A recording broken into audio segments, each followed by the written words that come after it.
बंद पृष्ठ से गुजरने वाले संपूर्ण विद्युत, यहाँ से 4 पाई, यहाँ से आर स्क्वायर, यहाँ से 4 पाई, सिद्ध हो गया ना, ये हो गया। तो सबका स्वागत है इसके लाइव स्टडी पर, और फिर से आप जुड़ चुके हैं एक मोस्ट इंपॉर्टेंट टॉपिक क्लास 12 के लिए, जो है गाउस का प्रमेय। आज अपन इस वीडियो में गाउस का प्रमेय और गाउस के तीनों अनुप्रयोग को क्लियर करने वाले हैं। ठीक, तो चलिए स्टार्ट करते हैं भाई कि गाउस का प्रमेय जो होता है वो क्या होता है। तो गाउस का प्रमेय जो है यह मोस्ट इंपॉर्टेंट होता है, हर बोर्ड रहे, चाहे वो यूपी बोर्ड रहे, बिहार बोर्ड रहे या फिर छत्तीसगढ़ बोर्ड क्यों ना हो। तो जैसे कि हम इससे पहले पढ़ चुके हैं विद्युत फ्लक्स। ठीक, अब विद्युत फ्लक्स का क्या होता है, तो विद्युत फ्लक्स का होता है किसी पृष्ठ से लंबवत गुजरने वाले बल रेखाओं की संख्या क्या होता है, विद्युत फ्लक्स का होता है। ठीक है, और इसका हमने फार्मूला भी देख चुका है। इसका फार्मूला क्या होता है, phi is equal to E D S cos theta. ठीक, तो आज उसी के बेस पर हम गाउस के प्रमेय को सिद्ध करेंगे। तो गाउस के प्रमेय का जो डेफिनेशन होता है वो क्या होता है, इसको सबसे पहले देख लेते हैं। तो गाउस के प्रमेय का जो डेफिनेशन होता है वो होता है किसी बंद पृष्ठ से गुजरने वाले संपूर्ण विद्युत फ्लक्स की संख्या उस पर उपस्थित कुल आवेश की क्या होता है, 1/ε0 गुना होता है। कितना होता है, 1/ε0 गुना होता है। यही क्या कहलाता है, गाउस का प्रमेय कहलाता है। ठीक है, मैं एक बार परिभाषा मतलब दोहरा देता हूं कि क्या होता है, किसी बंद पृष्ठ से गुजरने वाले कुल विद्युत फ्लक्स की संख्या उस पर उपस्थित कुल आवेश के क्या होता है, 1/ε0 गुना होता है। यही गाउस का प्रमेय का मतलब डेफिनेशन है। ठीक है, तो चलिए भाई गाउस के प्रमेय को हम समझते हैं और सिद्ध करने का प्रयास करते हैं। ठीक, तो यहाँ पर देखो, मान के चलो कोई बंद पृष्ठ है। ठीक है, ये क्या है, कोई बंद पृष्ठ है जिसकी केंद्र क्या है भाई, O है। ठीक, केंद्र O से r दूरी पर एक बिंदु P है जहां पर हमें विद्युत क्षेत्र की क्या करना है, गणना करना है। अब देखो यहाँ पर मान लेते हैं हम छोटा सा एक क्षेत्रफल ds की क्या करते हैं, कल्पना करते हैं। ठीक है, छोटा सा हम क्षेत्रफल किसका कल्पना कर रहे हैं, ds की कल्पना कर रहे हैं। मान लो एक पृष्ठ S है, कुछ नहीं लिखना है, अपने हिसाब से लिखना है, जो भी लिखना है। तो बुक को मत देखना, रट्टा मत करना, जो मतलब समझ आता है वही को लिखना है। उसके बाद देखो ये होता है, आपको पता है क्या पता है, विद्युत फ्लक्स का। ठीक है, तो विद्युत फ्लक्स क्या होता है, थाई ई, हम किसके लिए गणना करना है, ds के लिए। तो यहाँ पर क्या लिखेंगे, ds रखेंगे। ठीक है, तो ds थाई ई, ये हो जाएगा ई ds cos थीटा। ठीक, समझ में आया। अब देखो यहाँ पर इसकी क्षेत्र क्या है, ई की ओर है, मतलब कि क्या हुआ, लंबवत होगा। ठीक, अब देखो इसको हल करते हैं, ये हो जाएगा ई ds और ये cos थीटा का मतलब हो जाएगा ये cos 0। और आपको पता होगा cos 0 बराबर क्या होता है, cos 0 बराबर होता है 1। ठीक, तो ये 1 हो गया। अब देखो यहाँ पर इसको फिर से हल करते हैं, ये हो गया ds ओनली। ठीक, cos थीटा का मतलब हो गया 1 और 1 को हम नहीं लिखे हैं। ठीक है, अब आगे बढ़ते हैं। तो देखो जैसे ही हम यहाँ से, ये तो ds ही है, अब ds को जैसे ही हटाएंगे ये हो जाएगा phi E is equal to, यहाँ पर क्या लग जाएगा, समाकलन ई ds। ठीक है, अब ई क्या है, कांस्टेंट है, इसलिए वो बाहर हो जाएगा। ई जो है जब बाहर होगा भाई, तो यहाँ पर देखो ये हो जाएगा ई, जब को हम बाहर करेंगे तो ई तो बाहर हो गया, लेकिन ds का क्या होता है, ds का क्या हो जाएगा, वृत्त का क्या होता है, 4 पाई r स्क्वायर। ठीक है, तो ये हो जाएगा 4 पाई r स्क्वायर। तो ई तो हमारा कांस्टेंट है, ये बाहर रहेगा, ई को हम रख देते हैं, मतलब ई का मान को भी सीधा यहीं पर क्या कर देते हैं, पुट कर देते हैं। तो ई बराबर क्या होता है, 1/4 पाई ε0 क्यू इंटू आर स्क्वायर, ये होता है ई का मान। ठीक, अब ई के मान को जैसे हम रखते हैं 1/4 पाई ε0, ये हो जाएगा क्यू आर स्क्वायर। यहाँ पर ds मतलब कि ds का यदि समाकलन करेंगे ये हो जाएगा 4 पाई आर स्क्वायर। अब ये 4 पाई आर स्क्वायर क्यों लिखो, तो किसी वृत्त का संपूर्ण पृष्ठ का क्षेत्रफल क्या होता है, 4 पाई आर स्क्वायर होता है, इसलिए हम ds का मान रखेंगे यहाँ पर, ये हो जाएगा 4 पाई आर स्क्वायर। अब देखो यहाँ से आर स्क्वायर, यहाँ से 4 पाई, यहाँ से आर स्क्वायर, यहाँ से 4 पाई, सिद्ध हो गया ना, ये हो गया क्यू ε0। यही क्या है, आपका गाउस का प्रमेय है, जो कि प्रूफ हुआ। मतलब कि इतना इजी है गाउस का प्रमेय, इसको आपको छोड़कर नहीं आना है। अब देखेंगे इसका गाउस प्रमेय का अनुप्रयोग। तो गाउस प्रमेय के 3 अनुप्रयोग होते हैं। ठीक, पहला क्या होता है, घास के जो धारावाही चालक पर अनंत धारावाही चालक पर क्या करते हैं, विद्युत क्षेत्र की तीव्रता की गणना करते हैं। एक करते हैं गोली कवच में, ठीक, और दूसरा करते हैं समतल चादर के कारण विद्युत क्षेत्र की तीव्रता की गणना करना, ठीक। तो आज अपन देख लेते हैं अनंत धारावाही चालक के कारण विद्युत क्षेत्र की तीव्रता की गणना करना, ठीक है। तो देखो स्टार्टिंग में सबसे पहले तो हमें डायग्राम बनाना है। डायग्राम क्यों बनाना भाई, क्योंकि डायग्राम से ही हमको क्या आएगा, बाकी सबका समझ आएगा, ठीक है। जब तक हमको डायग्राम समझ में नहीं आएगा तब तक कि हम आगे व्यंजक की स्थापना नहीं कर सकते, ठीक। तो माना कि ये क्या है, अनंत धारावाही क्या है, एक तार है, ठीक है, जिसका नाम हमने रख दिया एल, ठीक। इसका नाम हमने क्या रख दिया, एल रख दिया, ठीक। और जिस एल को, इसी को हमने अक्ष, जिस पर क्या हो रहा है, क्यू मतलब प्लस आवेश क्या हो रहा है, वितरित हो रहा है, ठीक है। इसमें प्लस आवेश वितरित हो रहा है, ठीक। अब इसी एल को हम अक्ष मान पर यहाँ पर एक बेलन की क्या करते हैं, कल्पना करते हैं। तो हमने एक बेलन की कल्पना कर लिया।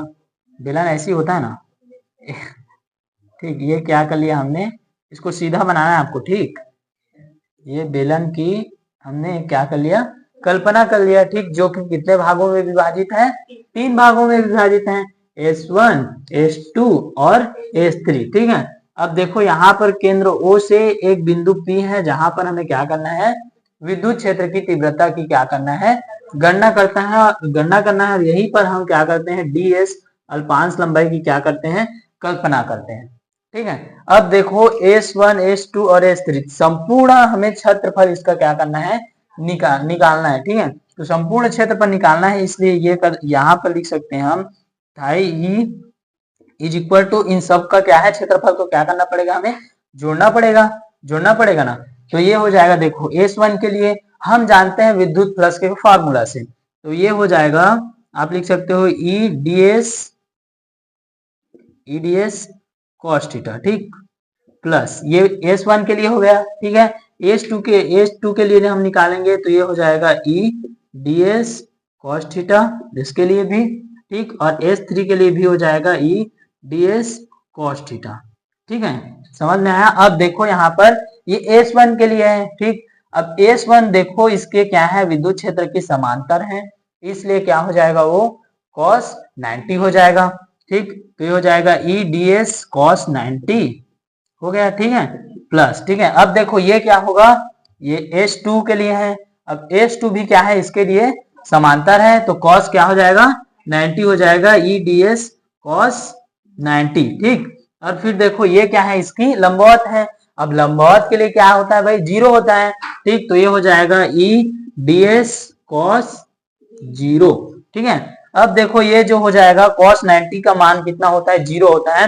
तो ये किसी भी संख्या के साथ जब हम 0 का गुणा करते हैं तो वो पूरे संख्या को क्या कर देता है, 0 कर देता है, इसलिए ये क्या हो जाएगा, 0 प्लस, यहाँ पर देखो ये भी क्या हो जाएगा, 90 है तो 0, और यहाँ पर 1 हो जाएगा, तो ये हो जाएगा EDS, ठीक है यार, ये क्या हो जाएगा,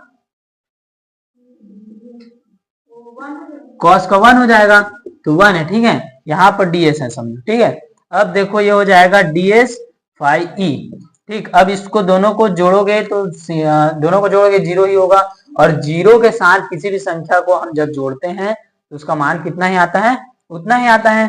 तो हो जाएगा DS phi E is equal to, ये हो जाएगा EDS, ठीक। अब जब DS को यहां से हटाएंगे भाई तो यहाँ पर क्या लगेगा, समाकलन लगेगा, और ये हो जाएगा phi E is equal to E, ठीक है। और DS को हम क्या लिख सकते हैं, 4 पाई, ये वृत्त को लिखना है, ठीक है।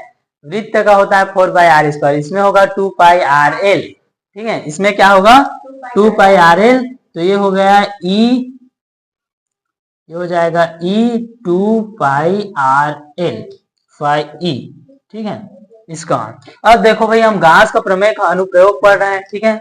अब गाउस का प्रमेय का अनुप्रयोग पढ़ रहे हैं तो गाउस के प्रमेय का अनुप्रयोग का तो हमें उपयोग करना ही होगा, ठीक। तो जब हम गाउस के प्रमेय का अनुप्रयोग का उपयोग करेंगे तो हमको पता है कि phi E is equal to क्या होता है गाउस के प्रमेय में, Q अपॉन एप्सिलॉन नॉट, ठीक है। अब देखो यहां से देखो phi E और यहां से phi E दोनों क्या है, समान है, ठीक। इसका जो है लेफ्ट हैंड साइड दोनों का समान है, ठीक है। यहाँ पर लिख दो किंतु गास के प्रमेय से,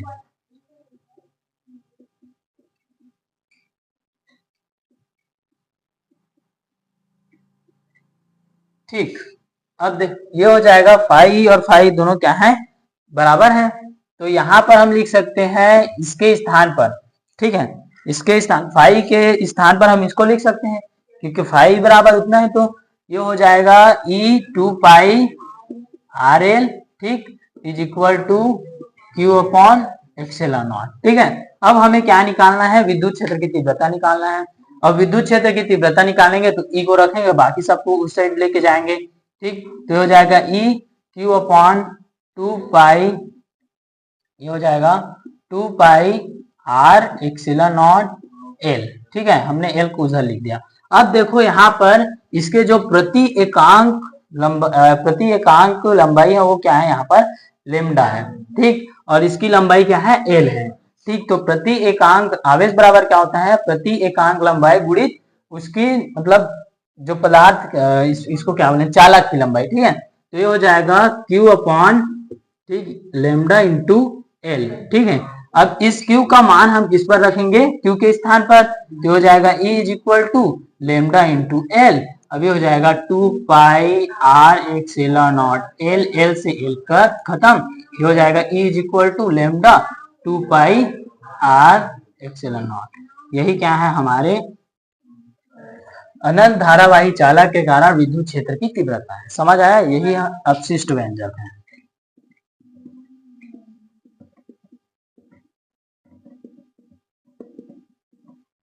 ये आसान है, इससे आसान है ना। तो देखो जैसे कि हमने रेखी चालक पर देख चुका है, ठीक है। अब देखने वाले हैं अनंत मतलब समतल चादर, ठीक है। तो अनंत समतल चादर जब टॉपिक में बोला गया है तो इसको समझ सकते हो कि यहाँ पर एक क्या रहेगा, समतल चादर रहेगा, ठीक है। तो हम एक समतल सा इस यहाँ पर क्या बना लेते हैं, चादर बना लेते हैं। तो ये मान के चलो एक क्या है, ये क्या है भाई, समतल चादर है, ठीक। जहां पर कौन सा आवेश है, प्लस आवेश जो है यहाँ पर क्या हो रहा है, वितरित हो रहा है, ठीक है। ये प्लस आवेश जो है ये क्या हो रहा है, यहाँ पर वितरित हो रहा है। देखो अब यहाँ पर मान के चलो यहाँ से मतलब कि एक पी दूरी पर हमें क्या करना है, विद्युत क्षेत्र की तीव्रता की क्या करना है, गणना करना है, ठीक। तो इसको हम केंद्र मान करके यहाँ पर और पी डैश एक बिंदु ले सकते हैं, ठीक। अब P और P डैश को अक्ष मानकर एक बेलन की हम कल्पना करते हैं, ठीक। अब हम बेलन की एक कल्पना करेंगे तो ये कुछ ऐसे होगा, इस प्रकार से। इसको ठीक से बनाना आप, ठीक है। और ये ऐसे करके होगा ना, ठीक।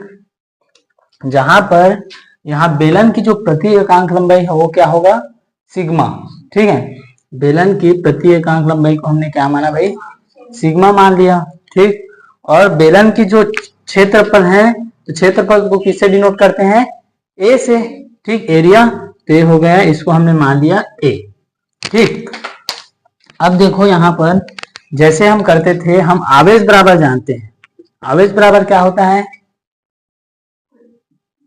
उसकी प्रति एकांक लंबाई तथा चालक की प्रति एकांक लंबाई तथा उसके क्षेत्रफल, ठीक। तो प्रति एकांक लंबाई क्या है, यहाँ पर सिग्मा है, ठीक। और उसका क्षेत्रफल क्या है, ए। तो ये क्षेत्रफल क्या हो गया, ए हो गया, ठीक। अब देखो इसको हमने मान लिया है समीकरण नंबर 1, क्योंकि ये काम आने वाला है, हमको पता है काम आएगा, ठीक है।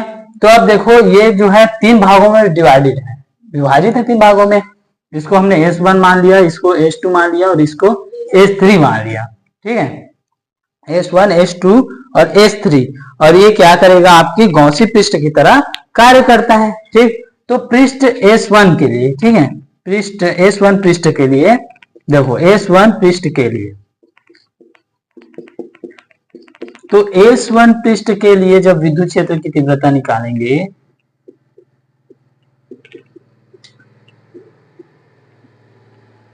विद्युत क्षेत्र की जब S1 पृष्ठ के लिए विद्युत क्षेत्र की तीव्रता निकालते हैं, तो हो जाएगा S1 ds, मतलब इसको अब आपको पता होगा कि विद्युत फ्लक्स के सूत्र से, तो विद्युत फ्लक्स का सूत्र क्या होता है EDS cos थीटा। ठीक, तो वहां पर इसको लिख देते हैं EDS और ये हो जाएगा cos थीटा। ठीक, EDS cos थीटा। अब देखो यहाँ पर भाई, यहाँ पर समझने वाली बात है, हम जब विद्युत क्षेत्र की तीव्रता की हम गणना कर रहे हैं, ठीक, तो ये उसका क्या है लंबवत है, और ये उसका क्या हो जाएगा लंबवत हो जाएगा, ये भी उसका क्या हो जाएगा लंबवत हो जाएगा, और भाई जो ये होगा वो क्या होगा समांतर होगा। तो लंबवत के लिए cos 0 होता है और समांतर के लिए cos 90 होता है। ठीक, तो यहाँ पर क्या होगा लंबवत है तो cos 0 हो जाएगा। ठीक, तो ये हो जाएगा EDS और ये हो जाएगा cos 0। अब cos 0 का मान हमको पता है 1 आता है। ठीक, तो cos 0 का मान 1 आता है, तो ये हो जाएगा EDS और 1। ठीक, यहाँ पर ds और phi S1 तो चल ही रहा है। जब इसको यहाँ पर हमको ds को हटाना है, अब ds को हटाएंगे तो इधर क्या लगेगा समाकलन लगेगा। अब ds को यहाँ पर हटाए S1 हो गया और समाकलन लगेगा, तो E हमारा समाकलन से बाहर हो जाएगा। ठीक, मैं उसको नहीं लिख रहा हूं, तो E हमारा जब समाकलन से बाहर हुआ तो ds हमारा क्या है अंदर बचा है। ठीक, समझ आया इतना। अब ds क्या है क्षेत्रफल है किसी भी का, तो इसका क्षेत्रफल क्या दिया हुआ है, क्या दिया हुआ है a दिया हुआ है, तो इसको हम लिख सकते हैं EA। ठीक, ये आ गया phi S1 का। ठीक है, इसको हमने समीकरण नंबर 2 मान लिया। ठीक, या नहीं मानोगे फिर भी चलेगा। ठीक, अब हमें क्या निकालना पड़ेगा S2 के लिए निकालना पड़ेगा। ठीक, तो S2 के लिए जब हम गणना करेंगे तो देखो S2 के लिए भी ऐसी करना है, ये हो जाएगा ds phi S2। ठीक, समझ आया। अब देखो इसको क्या करना है, इसका फार्मूला क्या होता है EDS cos थीटा। ठीक, अब ये हो जाएगा देखो E और ds और cos यहाँ पर क्या लिखाएगा 90 की 0 0। ठीक है, ये भी क्या है दोनों समान है भाई, जब इसमें 0 लिखा है ये लंबवत है तो ये भी लंबवत होगा, स्वाभाविक से बात है। ठीक, तो ये हो गया cos 0। ठीक, ये हो गया cos 0। अब ये हो जाएगा देखो E और ds और cos 0 का मान कितना होता है 1 होता है। ठीक है, अब यहां से हम मान के चलो S2 है और यहां से हमने ds हटाया तो यहां पर क्या लगेगा समाकलन लगेगा। अब इसको क्या कर सकते हैं E और समाकलन ये हो जाएगा ds। ठीक, अब देखो ये हो जाएगा S phi S2। अब ds का जो समाकलन करेंगे तो क्या आएगा a आएगा, तो ये हो जाएगा E इंटू a। ठीक, अब ds S3 के लिए निकालते हैं।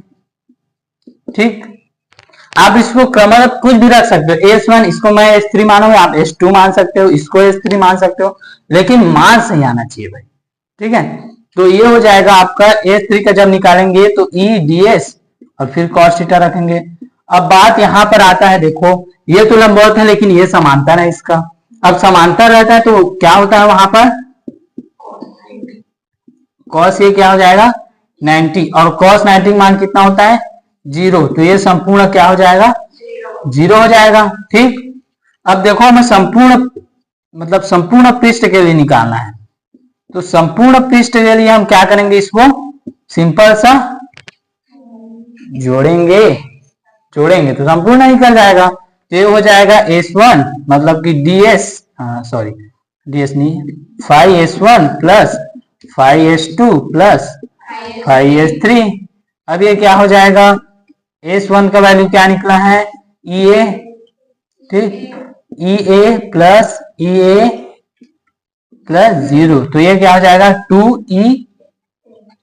समझ में आया, दोनों जुड़ेगा तो। अब देखो हमें ये क्या है गॉस प्रमेय का अनुप्रयोग है, तो गॉस प्रमेय को क्या करना पड़ेगा अप्लाई करना पड़ेगा इसमें। ठीक, तो गॉस प्रमेय का जब यहां पर अप्लाई करेंगे तो किंतु गॉस प्रमेय से ठीक है, तो गॉस प्रमेय क्या होता है phi E is equal to Q upon epsilon naught. अब देखो यहां से थाई E, ठीक, और ये भी क्या है आपका फाई है, संपूर्ण के लिए निकाले हैं तो। ठीक, तो फाई ये हो गया और ये फाई हो गया, तो इस फाई के स्थान पर इसका मान हम रख सकते हैं कि नहीं रख सकते हैं, तो ये हो जाएगा देखो या फिर इस फाई के स्थान पर इसका मान रखेंगे, ठीक, क्योंकि हमें विद्युत क्षेत्र की तीव्रता निकालना है। तो हो जाएगा 2EA इंटू ये हो जाएगा देखो Q एप्सिलॉन नॉट हो जाएगा। अब देखो यहां से E बस निकालना है, मतलब 2 और A को हमें उस साइड भेजना पड़ेगा। तो इधर ये गुणा में है, उधर जाके क्या हो जाएगा, भाग में हो जाएगा। तो इसको हमें E इज इक्वल टू ये आ जाएगा, E इज इक्वल टू ये क्या आएगा, Q अपॉन क्या आएगा 2E, अच्छा E को तो हम यहां रखें, ठीक है, तो 2 एप्सिलॉन नॉट A, ठीक। अब देखो इसको क्या रख सकते हैं, Q के स्थान पर क्या रखेंगे, समीकरण 1 से ये रख सकते हैं हम Q के स्थान पर सिग्मा इंटू A, ठीक। तो 2 एप्सिलॉन नॉट A और A से A खत्म, इसका जो व्यंजक आएगा वो आया है E इज इक्वल टू, इसका जो व्यंजक आएगा एप्सिलॉन नॉट 2 एप्सिलॉन नॉट, ठीक। ए से कट गया तो यही बस आएगा इसका व्यंजक,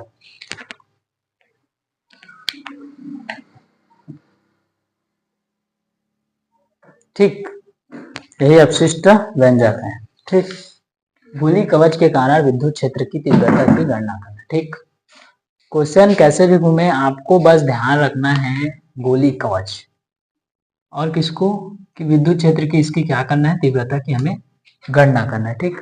क्वेश्चन कैसा भी घूमे रहे, आर त्रिज्या वाले, पी त्रिज्या वाले, सी ए बी डी कुछ भी रहे, आपको सिर्फ ध्यान देना है गोली कवच में, और गोली कवच के विद्युत क्षेत्र की जो तीव्रता है उसकी आपको गणना करना है, मतलब, ठीक।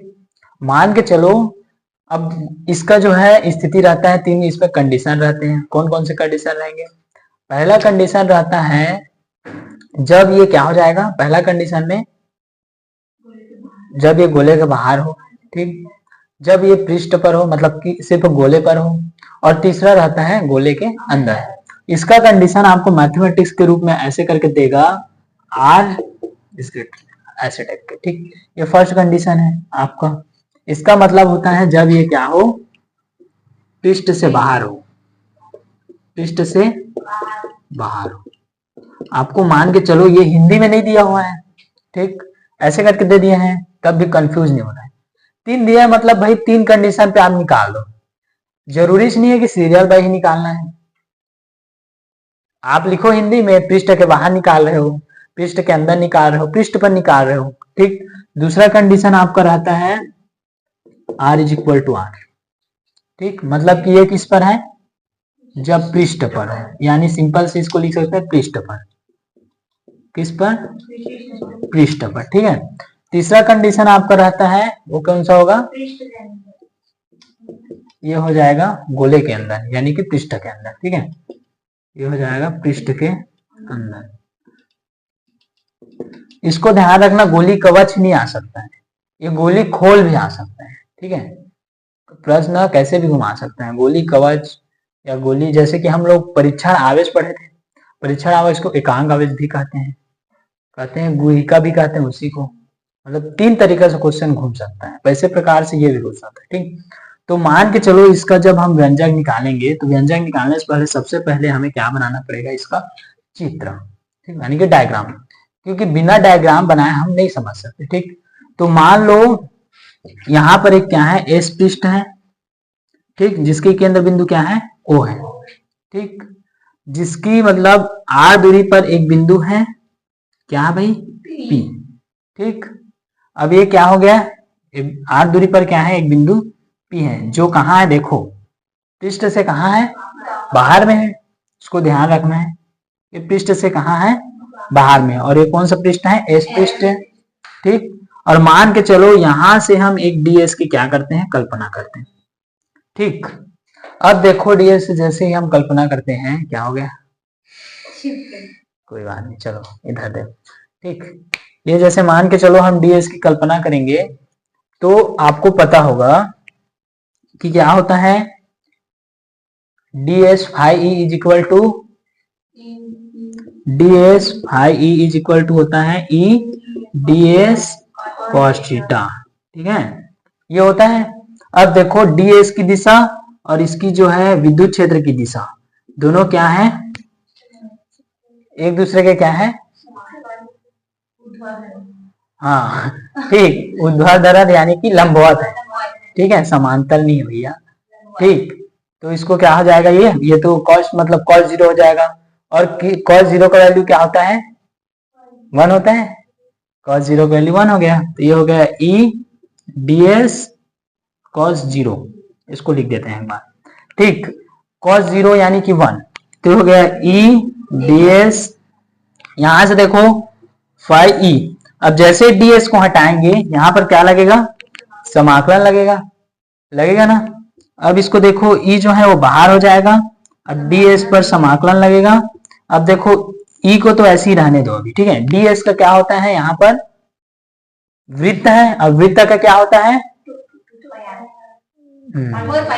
4 पाई आर स्क्वायर, ठीक। तो ये हो जाएगा 4 पाई आर स्क्वायर, ठीक है। ये हो गया, फाई निकल गए यहां से।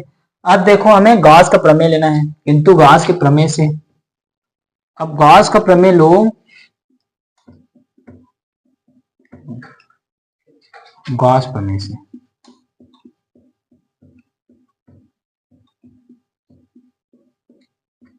गॉस प्रमेय क्या होता है? Phi E is equal to क्या होता है? Phi E is equal to Q upon epsilon naught, ठीक। अब देखो यहां से इस फाई के स्थान पर हम इसको रख सकते हैं, रख सकते हैं ना। तो फाई के स्थान पर जब हम रखे E 4 pi R square is equal to Q upon epsilon naught. अब हमें क्या निकालना है? विद्युत क्षेत्र की तीव्रता निकालना। तो विद्युत क्षेत्र की जैसे हम तीव्रता निकालेंगे, ये हो जाएगा 1 upon 4 pi epsilon naught Q upon R square, आ गया। यही है जब पृष्ठ से बाहर हो तब, अपशिष्ट व्यंजक, ठीक है। जब पृष्ठ से बाहर हो तब ये क्या है? जब पृष्ठ से बाहर हो, बाहर हो, ठीक।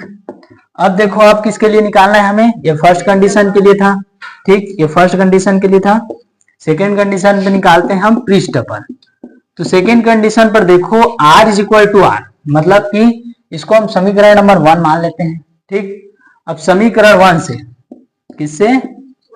समीकरण 1 से, समीकरण 1 से देखो यहां पर e इज इक्वल टू हो जाएगा, इसको लिख सकते हैं 1 upon 4 pi excel not Q upon बड़ा वाला आर का स्क्वायर।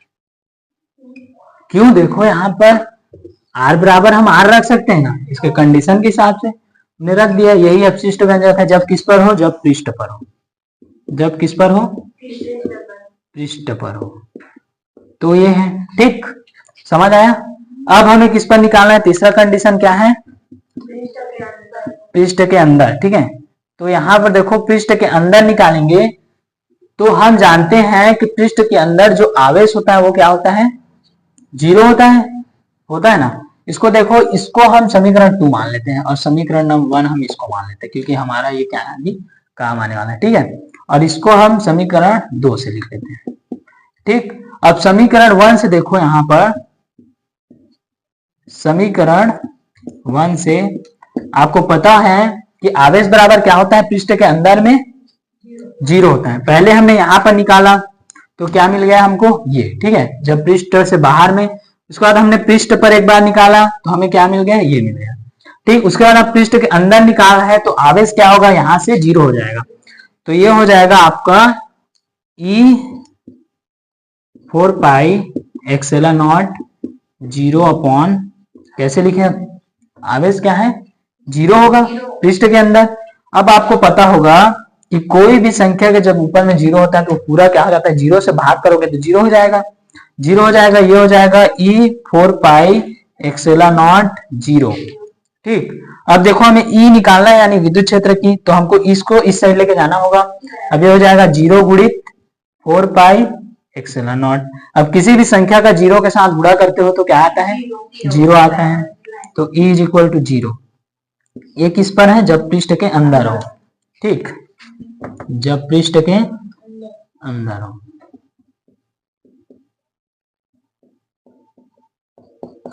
ठीक। बस इतना सा है, स्वाद खत्म, थोड़ा सा बस तो है। बुक में देखोगे पूरा घुमा फिरा के दिया हुआ है। और स्वागत है दोस्तों आपके अपने YouTube channel SP Yadav smarter live study पर। चैनल पर नया है तो चैनल को सब्सक्राइब करें।